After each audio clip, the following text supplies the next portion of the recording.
The wind whispered through the skeletal branches of the forest, carrying a chill that pressed against her skin. Lila's breath came in shallow, anxious gasps as she stumbled over roots and fallen leaves, drawn by a low, guttural growl. Behind a fallen oak, its roots gnarled like twisted fingers, a German shepherd crouched, eyes glowing with wary intelligence. Next to him lay something that made her stomach turn and her chest tighten, a fragile, abandoned bundle that seemed impossibly still. Lila's hands trembled as she inched closer, the forest holding its breath with her. Before the horror fully sank in, she whispered to herself and to anyone who might be listening, "If you're watching this, make sure you like and subscribe. You'll need to see what happens next." Lila's shoes sank into damp forest floor, the sound of wet leaves crunching underfoot barely masking the faint growl that still trembled through the air. Her heart raced, not from a run but from the unease curling around her chest like a living thing. The German shepherd remained crouched behind the fallen oak, its ears flicking toward her every time she paused, the low rumble in its throat deep and warning. She wanted to back away, wanted to call for help, but something, an unexplainable pull, kept her rooted. The forest had a way of swallowing sound and time. Even the sun, heavy and sallow behind thick clouds, seemed hesitant to touch the ground beneath the trees. Shadows pooled in the hollows of broken trunks, and the air smelled of wet earth and decay. Lila's fingers brushed against a vine as she approached, the coarse tendrils scratching her wrist. She flinched, not from pain, but from the sense that someone or something was watching her, hidden just beyond sight. She crouched slowly, keeping her hands visible, speaking in soft, deliberate tones. "Hey, it's okay. I'm not going to hurt you." The dog's eyes never left her, wide and glassy, wary but desperate. And then she saw it, wrapped in a torn blanket, its small frame pressed against the cold soil. Lila froze, a lump forming in her throat. The bundle stirred slightly. A child, a girl. Her eyes were closed, face streaked with dirt, hair matted, lips pale. "Oh my God," Lila whispered. Her knees threatened to give way. But the dog moved slightly, nuzzling the child gently, growling only when she moved too close. It was clear this creature wasn't just guarding, it was protecting, and the weight of that realization pressed down on Lila with suffocating intensity. A crack of a branch snapped nearby, and she whipped her head toward it. No one was there, just the trees, twisted and silent, but the echo of that sound made her skin crawl. She crouched lower, glancing at the dog again. Its fur bristled, hackles raised, yet there was a subtle softness in the way it pressed against the child. Whoever, or whatever, had abandoned this girl hadn't counted on the loyalty of this protector. Okay, Lila murmured, tugging her phone from her pocket. She dialed the local sheriff, hoping someone would get here before whoever left this girl returned. Her fingers shook as she typed, the dog's amber eyes tracking her every move. The call connected after 3 rings. "Sheriff Nolan," a gruff voice answered. "Sheriff, it's Lila Kramer. I found a girl in the forest near the old Oak Ridge Trail. She's unconscious. There's a German shepherd with her. He's protecting her." There was silence on the other end, and then, "Stay put. Don't touch anything. I'm sending backup. You're not alone." Lila exhaled, relief briefly washing over her before it was replaced by the gut-churning fear of why the girl had been left here in the first place. Who could do something like this? The forest seemed to shift, the shadows growing heavier. A rustle behind her made her whirl around. Empty! The sound of her own pulse echoed in her ears. Lila knelt again, brushing stray hair from the girl's face, noticing the bruises forming along her arms. Hunger, neglect, fear, it was all etched into her fragile body. She murmured encouragement, though her words sounded hollow against the oppressive stillness of the woods.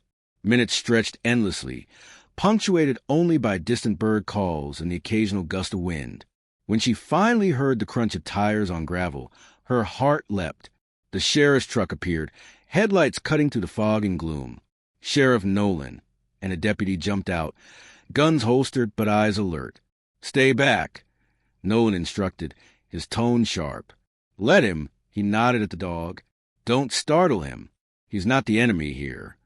The German shepherd stiffened but didn't retreat. Lila felt a flicker of admiration mixed with unease.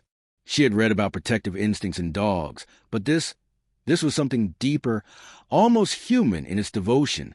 Is she breathing? Nolan asked, crouching beside Lila. She's alive. Barely, Lila said. She turned to the dog, who growled softly when Nolan reached for the child. Carefully, Nolan extended a hand, speaking in calm, low tones. The dog relaxed fractionally, allowing the sheriff to lift the girl into his arms. "Let's get her to the hospital," Nolan said. "And you," he added, glancing at Lila, "tell me everything you saw." As they trudged through the mud toward the truck, Lila cast a backward glance. The forest was silent again, as if holding its breath. The dog followed for a moment, then paused at the fallen oak. Its gaze lingered on the bundle of leaves and shadows, a quiet sentinel in a world that had turned cruel far too fast. Back at the sheriff's office, Lila recounted the events in painstaking detail, voice shaking as she relived the discovery. She described the child, the dog, the oppressive silence of the forest. Nolan listened carefully, occasionally scribbling notes in his worn leather journal. "You saw her before anyone else," he said finally, eyes narrowing. "This means whoever left her didn't expect her to survive long enough to be found. That tells us something." "Something terrible," Lila whispered. Nolan nodded. "And we need to find out who. Fast."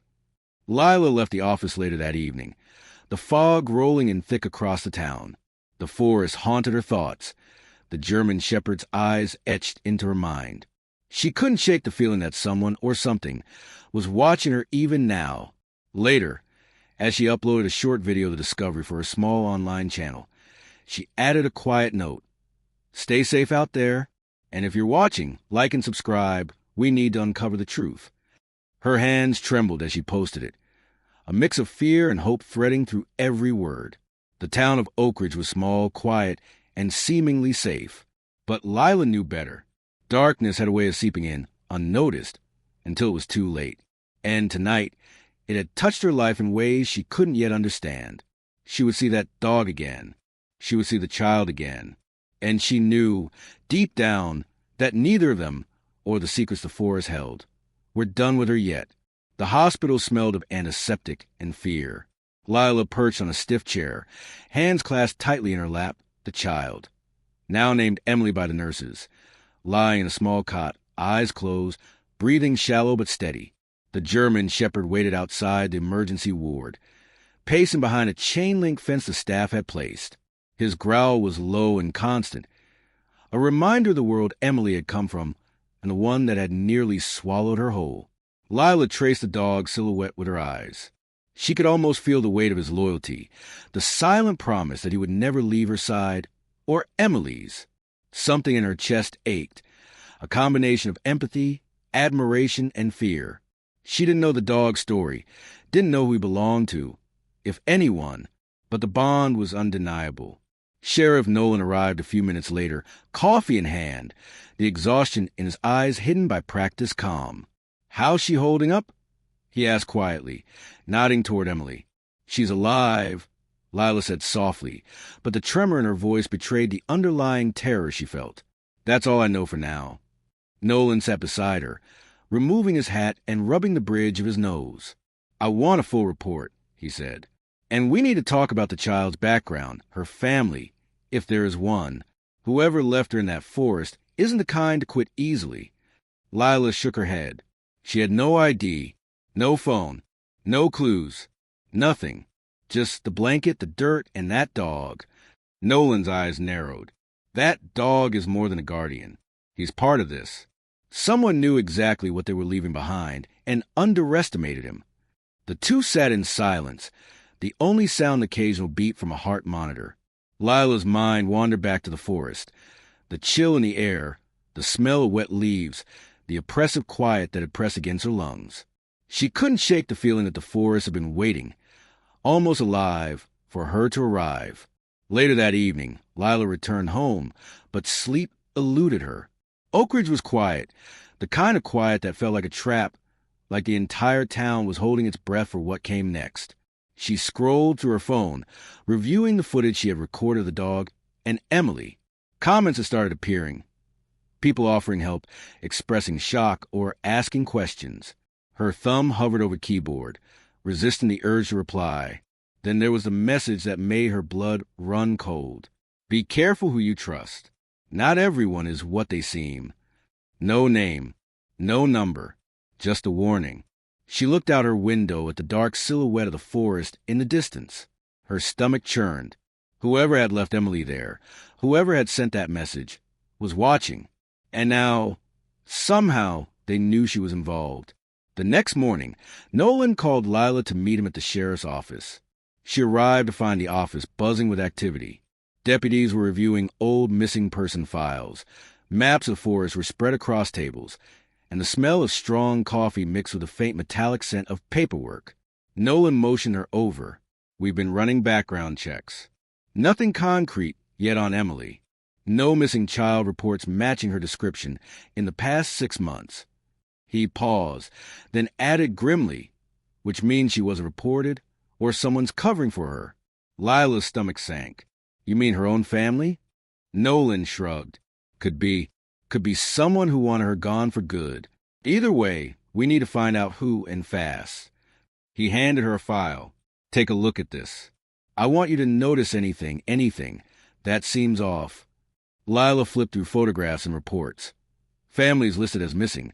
Notes about suspicious neighbors, abandoned homes. One image made her stop. A German shepherd, almost identical to the one guarding Emily, crouched in a dark alley beside a bundle of blankets. Her hand trembled. This is him, she whispered. Nolan nodded slowly. It appears our dog has a history.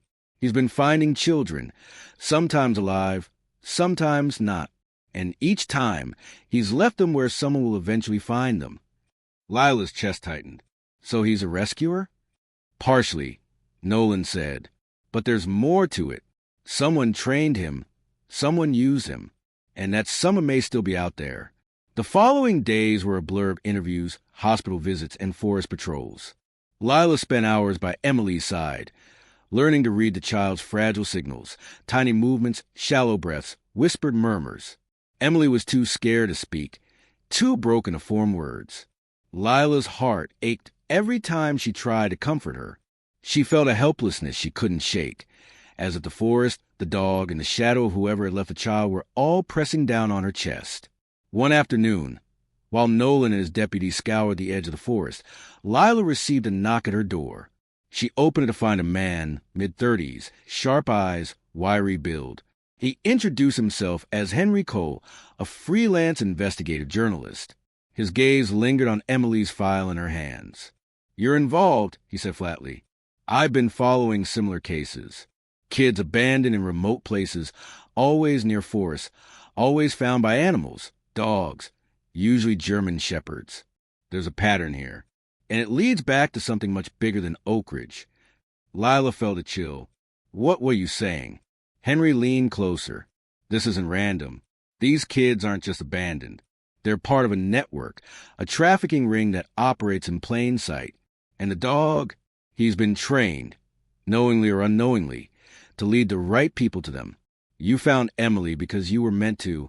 Her mind spun. Meant to. Henry's eyes were sharp.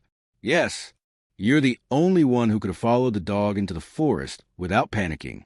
You got instincts he trusts. Lila stepped back. Fear surged like ice water. Why me? Because he's not just a dog, Henry said. He's a living compass. And you're the first human he's trusted enough to guide. That's dangerous for all of you. Whoever trained him will come for him and for you. That night, Lila sat by Emily's bedside, the child finally stirring in a faint, fragile movement. The German shepherd lay by the door, ears twitching at every sound. Lila stroked Emily's hair gently, whispering reassurances that felt hollow even as they comforted her. The wind rattled the window pane, and for the first time, she allowed herself to imagine the horror that had befallen this girl. Whoever had done this was clever, cruel, and patient. They were out there, hidden by the shadows of Oak Ridge, waiting for the perfect moment. Her phone buzzed. Another message. This time, a photo. Emily's blanket, laid out in the forest clearing where Lila had found her. But in the shadows beside it, a figure loomed, tall, faceless, unmistakably human. They know. Panic flared, but Lila forced herself to breathe. She looked at the dog, who met her gaze with unwavering, almost human intensity. His growl was soft, but it carried a weight that spoke louder than words. We protect what matters. Always. The night stretched long, filled with a hum of monitors, the creak of floors, and the distant howls of a lonely forest.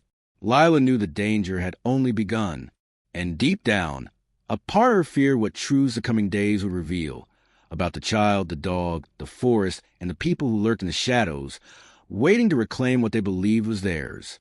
Somewhere in the darkness, betrayal and cruelty were stirring, and when they struck, Lila, Emily, and the dog would be tested in ways none of them could have predicted.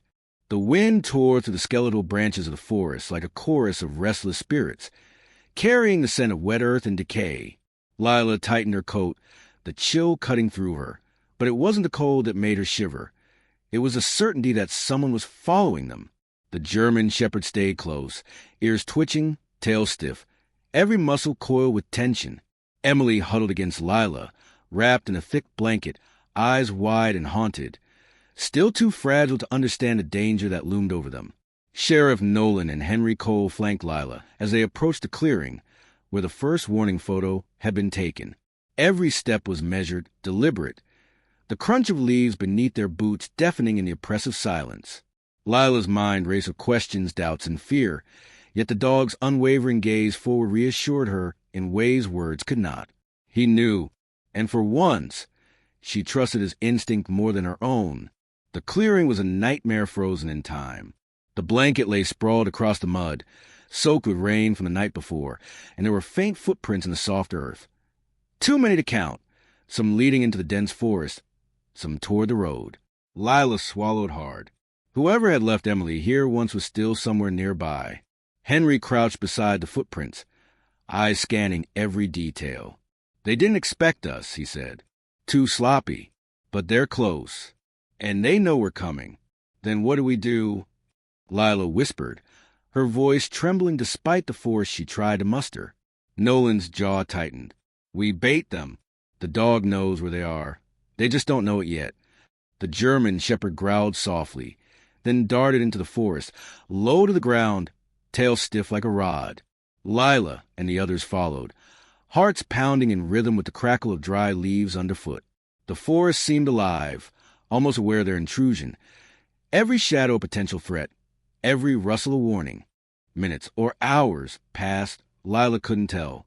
Finally, the dog stopped at the edge of a small clearing, ears forward, body tense, eyes locked on a dilapidated cabin partially hidden by trees and vines. Smoke rose faintly from its chimney. Lila's stomach twisted. This was it. Whoever had been hunting them or manipulating them was here. Nolan signaled them to take cover behind the trees. Henry's hand brushed Lila's shoulder. Stay close. Don't underestimate them, he said. His eyes flicked the cabin, calculating, cold. Something in his tone made Lila uneasy. She shook it off, focusing on the child and the dog. The cabin door creaked open. A man emerged, mid-40s, gaunt, eyes cold and calculating. He paused when he saw the German shepherd at the clearing's edge. A low, guttural bark rolled through the air, reverberating off the trees. The man froze, recognition dawning on his face. Max, he hissed, almost under his breath. The dog's growl deepened, a warning full of loyalty and anger. Who is he? Lila whispered. Nolan's jaw clenched. The trainer. He's been behind all of this. Training Max to find the children, to bring them into the hands of people like him. But he didn't count on Max's conscience.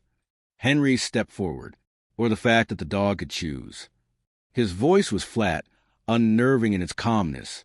The man's eyes darted to the shadows. He must have seen the trio. In an instant, he disappeared back into the cabin. The forest erupted into chaos. Max leapt forward, and Nolan, Lila, and Henry rushed toward the cabin, adrenaline overriding fear. Inside, the cabin was a horror frozen in time. Old crates lined the walls, remnants of stolen goods, toys, and photographs of children, some smiling, some crying, some lifeless. Lila's stomach turned, bile rising in her throat. Her hands shook as she clutched Emily closer. And then she saw him, the trainer. His face twisted in rage and fear, realized his control was slipping. "You think this changes anything?" he spat, lunging toward Henry with a crowbar. Nolan intercepted him, and a struggle erupted. Lila's heart pounded, eyes darting to the crates, to the shadows, to Max, who barked furiously, circling protectively around Emily. The fight seemed to stretch into eternity. Nolan grappled with the man, and Henry struck him with precision, finally pinning him against the wall. Lila, shaking, finally felt a surge of relief, but it was short-lived. A hidden door in the floor creaked. Light spilled through. From the darkness, the faint cry of another child echoed. Lila froze, breath hitching. Emily whimpered, clutching her. Nolan and Henry moved toward the door, lifting the trapdoor slowly. Beneath it was a small, makeshift cell, damp and cold. Inside, a girl no older than 8 sat curled in the corner, eyes wide with terror. Lila's chest tightened. The horror was far from over. "Another one," Nolan whispered. "He's done this before." Henry's face darkened, and he's counting on fear to keep them quiet. Max darted into the cell first, circling the girl protectively, growling low, almost human in its intensity. Lila knelt beside her, whispering softly, "It's okay, you're safe now." The girl flinched at first, then slowly relaxed as she felt the warmth of the dog and Lila's presence. The trainer, still pinned, let out a strangled cry. "You don't understand. They're mine." Nolan's voice was calm but lethal. "Not anymore. Never again." Henry approached, and for the first time his expression softened slightly. But the unease in Lila's stomach didn't abate. Something about him, his precise movements, his detached calm, felt wrong. As the authorities arrived to take the trainer into custody, Lila noticed something chilling. Henry's eyes lingered on the children, on the crates, on Max. A fleeting glance, barely noticeable, but enough to make her skin crawl. Later, at the hospital, Emily slept fitfully, safe for the first time in her life. The other rescued girl had been placed in care, both children alive, finally out of immediate danger. Lila sat beside them, exhausted but relieved, Max at her feet, tail wagging gently, eyes alert. Nolan approached, exhaustion etched into his face. "You did well. Both of you. You saved them." Lila nodded, though her mind couldn't stop spinning. She looked at Henry, who stood in the corner, quietly observing. There was no warmth in his eyes, only calculation. She felt a pang of mistrust, a realization that perhaps he had played a larger role than they knew. Hours later, as she returned home, Lila received another message. This time, a single image, Henry's reflection in the glass of the hospital's main doors, watching, waiting. Beneath it, a simple line of text, "This isn't over." Lila's fingers trembled as she set her phone down. Max nudged her hand, eyes filled with silent reassurance. She reached down, stroking his fur, whispering, "We've done what we could, but it's not over, is it?" Max let out a soft bark, as if agreeing, and Lila realized that the forest, the children, the shadows, they were all connected in ways she could barely comprehend. And the quiet moments, the fragile victories, were only temporary reprieves in a world where trust was fragile, loyalty was rare, and danger lurked behind every corner. She sat there for hours, watching over Emily and the rescued girl, Max ever vigilant. The weight of the day pressing down, mingled with relief, horror, and a new, unsettling awareness. The world was full of shadows, some human, some animal, and some, like Max, carried the faintest glimmer of conscience in a world gone mad. And as dawn broke over Oak Ridge, painting the small town in muted gold and mist, Lila knew this was not the end, but the beginning of a deeper understanding. Survival was not just about escaping danger. It was about knowing who could be trusted, who could not, and what sacrifices would be needed to protect the innocent. The forest had secrets. And tonight, for the first time, Lila felt she might understand some of them. But not all. Some truths, she realized, were too heavy to bear alone. And some shadows would follow, no matter what she did.